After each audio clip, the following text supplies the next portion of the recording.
I'm Lisa, the artist behind Lachri Fine Art. Today I am going to demonstrate this peacock painting.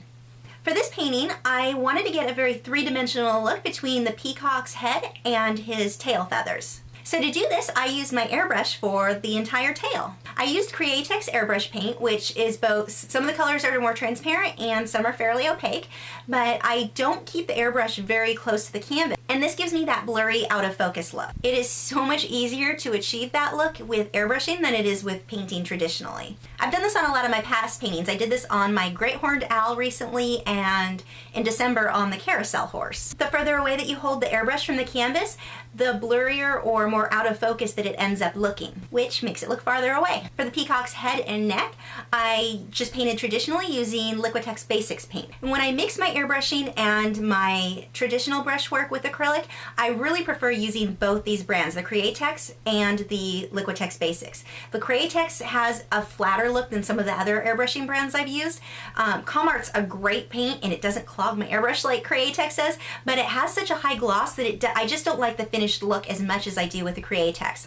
Although the Createx does end up clogging my brush constantly. I seriously end up unclogging my airbrush like 5 times in a night, whereas with Camart I wouldn't have to. But again, I like the finished look better with the Createx. I go with the Liquitex Basic for the brushwork because it also has a fairly flat finish. So when you look at the piece, it doesn't look like I was painting with 2 different brands or 2 different types that didn't work well together.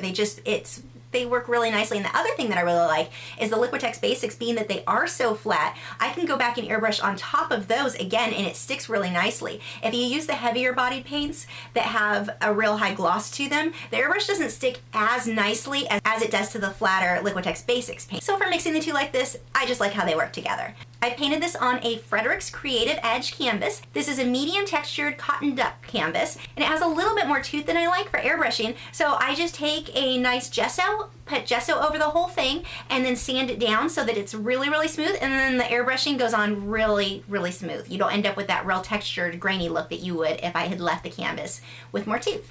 These canvases are a great example of looking for deals. I got these on Amazon for, I think, $5 a piece. They were add-on items, so I stocked up on them. I've got a bunch of them this size now. I have new painting and drawing videos every Wednesday, so make sure you subscribe and follow me on Facebook and Twitter to keep up with news and my newest work.